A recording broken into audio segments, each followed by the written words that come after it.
அமெரிக்காவின் இந்திய பொருளாதாரம் 90 பில்லியன் வர்த்தகம். அதில் சரிபாதி இன்றைக்கு ட்ரம்ப் அரசினுடைய வரி விதிப்பால் பாதிக்கப்பட்டிருக்கிறது.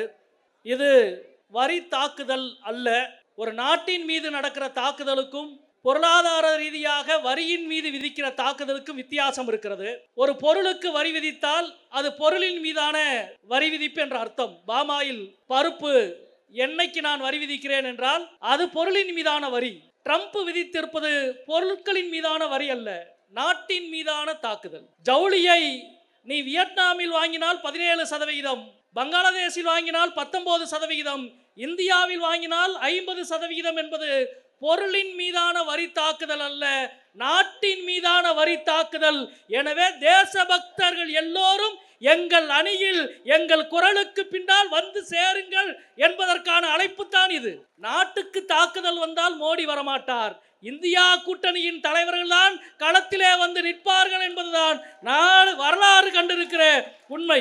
ட்ரம்ப் இவ்வளவு ஆணவத்தோடு 50 முதல்ல 16%, அதுக்கு பிறகு நான் சொன்னதை கேட்கல எனவே உனக்கு 25% வரி, அதற்கு பிறகு ரஷ்யாவிடமிருந்து எண்ணெயை வாங்குகிறாய் இன்னொரு 25% வரி என்று இவ்வளவு ஆணவத்தோடு செயல்படுவதற்கு ஒரே ஒரு காரணம் தான் உண்டு. அந்த காரணம் மோடி அரசு கடந்த 12 ஆண்டுகளாக பின்பற்றி கொண்டிருக்கின்ற பொருளாதார கொள்கையும் வெளியுறவு கொள்கையும் தான் இதனுடைய அடிப்படை காரணம்.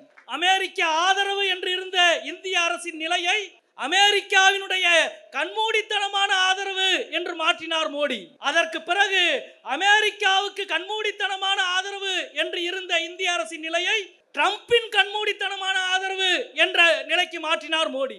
தன் காலுக்கு கீழே விழுந்தவனை கருணையோடு நடத்த வேண்டிய அவசியம் ட்ரம்புக்கு இல்லை, உலகத்தில் எவனுக்குமே இல்லை.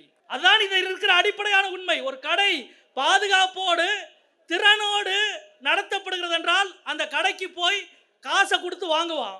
பாதுகாப்பு இல்லாமல் திறனோடு ஒருவன் கடை நடத்தினால் அந்த கடையில் அடித்து பிடுங்குவதற்கு தான் நினைப்பான்.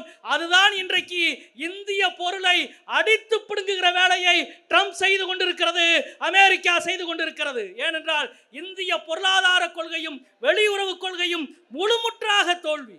இன்றைக்கு 2 விஷயங்களை நான் இங்கே குறிப்பிட்டு சொல்ல வேண்டும் என்று நினைக்கின்றேன். 2 நாட்களுக்கு முன்பு நடந்த செய்தி. ஒன்று, இந்திய அரசு பருத்தி இறக்குமதிக்கு வரி முற்றிலுமாக வரியை நீக்கி இருக்கிறது. எந்த நாட்டில் இருந்தாலும் பருத்தியை இறக்குமதி செய்து கொள்ளும் என்று. ஆச்சரியம் என்னவென்றால் அமெரிக்காவினுடைய அக்ரிகல்ச்சர் மினிஸ்ட்ரி அதை வரவேற்றிருக்கிறது. அமெரிக்கா ஜவுளியின் மீது போட்டிருக்கிற வரியால் இந்தியாவில் நாம் கதறி கொண்டிருக்கிறோம். ஆனால் அமெரிக்காவிலிருந்து பருத்தி இறக்குமதிக்கு முழுமுற்றாக வரி விலக்கு. அரசு என்ன செய்ய வேண்டும்? ஒன்று, இது நவம்பர் டிசம்பர் மாதம் இந்தியா முழுக்க பருத்தி விளைச்சலாகி கொண்டிருக்கிறது. உள்நாட்டு உற்பத்தியினுடைய வணிக சந்தையை பாதிக்கும். அதனால் தான் நேற்றிலே இருந்து பஞ்சாப் விவசாயிகள் போராட துவங்கி விட்டார்கள். ஆனால் இன்னொரு பக்கம் மற்ற நாடுகளில் இருந்து பருத்தி இறக்குமதிக்கு வரி விலக்கு செய்துவிட்டு அமெரிக்காவில் இருந்து பருத்தி இறக்குமதி செய்தால் வரியை கூட்டு என்று மோடி முடிவு செய்ய வேண்டும். அல்லது வரியை அதிகப்படுத்தவில்லையா, இருக்கிற 11% இருக்கட்டும் என்று சொல்ல வேண்டும். ஒரு பக்கம் அமெரிக்கா இந்திய ஜவுளிக்கு 50% வரியை கூட்டுவதும், இந்தியா அமெரிக்க பருத்திக்கு வரி விலக்கு அறிவிப்பதும் எவ்வளவு அப்பட்டமான அமெரிக்க அடிமைத்தனத்தை இந்திய அரசு கொள்கை நடைபெறுத்திக் கொண்டிருக்கிறது. இன்னொரு பக்கம் நேற்றைக்கு முன்தினம் ட்ரம்ப் ஒரு ஐடி மாநாட்டில் கான்ஃபரன்ஸ்ல போய் பேசுறாரு. அமெரிக்காவுடைய ஐடி நிறுவனத்தை நடத்தி கொண்டிருக்கிறவர்கள் பெங்களூரிலே போய் தொழிற்சாலை தொடங்காதீர்கள் என்கிறார். பெங்களூர் என்று பெயரை சொல்லியே சொல்கிறார். அப்பட்டமாக இந்தியாவின் மீதான தாக்குதலை கட்டவிழ்த்து விட்டுக் கொண்டிருக்கிறது. ட்ரம்புக்கும் மோடிக்கும் இருக்கிற ஒரே ஒற்றுமை, 2 பேரும் அவரவர்களின் நண்பர்களுக்கு விசுவாசமாக இருக்கிறார்கள், நாட்டுக்கு விசுவாசமாக இல்லை.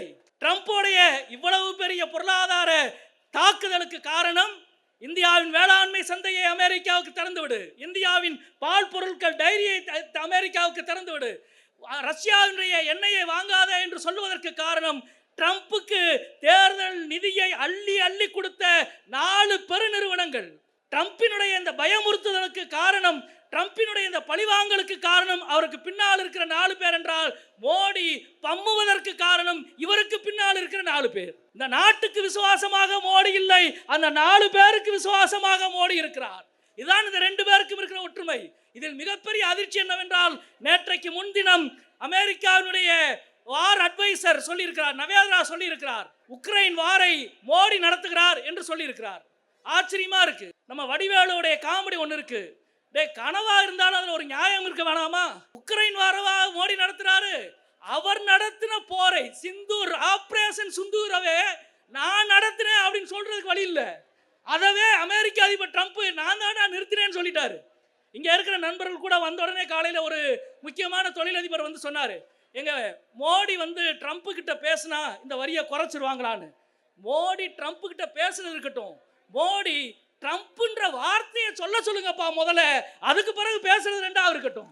ஒரே ஒரு காட்சி தான். 10 வருஷத்துக்கு முன்னால 12 வருஷத்துக்கு முன்னால எதிர்க்கட்சியாக இருந்த பொழுது மரியாதைக்குரிய பாஜகவின் தலைவர் சுஷ்மா ஸ்வராஜ் அவர்கள் சொன்னார்கள், டாலருக்கு நிகரான இந்திய ரூபாயின் மதிப்பு 58 60 ரூபாயாக வீழ்ந்த பொழுது இந்திய மானமே போய்விட்டது என்று நாடாளுமன்றத்தில் அவ்வளவு பெரிய போராட்டத்தை நடத்தினார். இன்னைக்கு இந்தியாவின் ரூபாயின் மதிப்பு டாலருக்கு நிகரான ரூபாயின் மதிப்பு 90 போட்டு நிற்கிறது. இந்திய மானம் மரியாதை எல்லாம் போய்விட்டது. இப்பொழுதும் நீங்கள் ஏன் பேச மறுக்கிறீர்கள் என்பதுதான் கேள்வி. ஒரே கேள்விதான். இது வெறும் பொருளாதார நடவடிக்கை அல்ல, இந்தியாவின் அரசியல் வெளியுறவு கொள்கையில் ஏற்பட்ட தோல்வியால் நாம் நிற்கதில் இருக்கிறோம். அது மட்டுமல்ல, தமிழ்நாடு கூடுதலாக பாதிக்கப்படுகிறது. இது மேனுஃபேக்சரிங் ஸ்டேட், பொருள் உற்பத்தி மாநிலம். இந்த வரி விதிப்பால் உத்தரப்பிரதேசம் பாதிக்கப்பட போவதில்லை. இந்த வரி விதிப்பால் ராஜஸ்தான் பாதிக்கப்பட போவதில்லை. இந்த வரி விதிப்பால் அசாம் பாதிக்கப்பட போவதில்லை. பொருள் உற்பத்தியில் தங்களது சொந்த திறனால் 100 ஆண்டு காலம் எழுந்து நிற்கிற தமிழ்நாட்டின் மீது விடுக்கப்பட்டிருக்கிற அடி. எனவே தான் மோடி வாய் திறக்க மறுக்கிறார். எனவே தான் மோடி பேச மறுக்கிறார். ஒரு பக்கம் அவருக்கு ட்ரம்பின் மீது பயம், இன்னொரு பக்கம் தமிழ்நாட்டின் மீது பயம். 2 பயத்துக்கும் நடுவிலே இருக்கிற ஒருவருக்கு எதிராக துணிந்து நிற்போம். நமக்கான உரிமையை, நம் தொழிலை மீட்கும் வரை இந்த அரசினுடைய பொருளாதார கொள்கை, வெளியுறவு கொள்கையின் தோல்விதான் இவ்வளவு பெரிய நஷ்டத்துக்கு காரணம். எனவே இன்றைக்கு நம்முடைய மாண்புமிகு முதல்வர் அவர்களும் நம்முடைய தோழமை கட்சியுடைய தலைவர்கள் எல்லாம் கேட்டுக்கொண்டதை போல உடனடியாக சில நிவாரணங்களையாவது ஒன்றிய அரசு அறிவிக்க வேண்டும். என்பிஏ தளர்த்தப்பட வேண்டும். கொரோனா காலத்தை போல வட்டிகள் நீக்கப்பட வேண்டும்.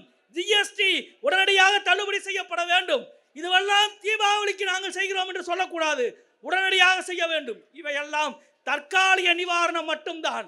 நிரந்தர நிவாரணம் என்பது இந்தியா தனது சொந்த அரசியல் பலத்தில் உலக நாடுகளுக்கு மத்தியில் கம்பீரமாக முதுகெலும்போடு நிற்கிற நாடாக நிமிர்ந்து நின்று அமெரிக்காவை எதிர்கொள்ள வேண்டும். அமெரிக்காவின் நீதிமன்றம் சொல்லுகிறது, ட்ரம்ப் விதித்த வரி என்பது சட்டப்படி செல்லாதென்று. அமெரிக்க நீதிமன்றத்துக்கு இருக்கிற குரல் கூட இந்திய நாட்டின் அரசுக்கு, ஒன்றிய அரசுக்கு இல்லை என்பது எவ்வளவு பெரிய அவமானம் என்று சொல்லி முடிக்கிறேன்.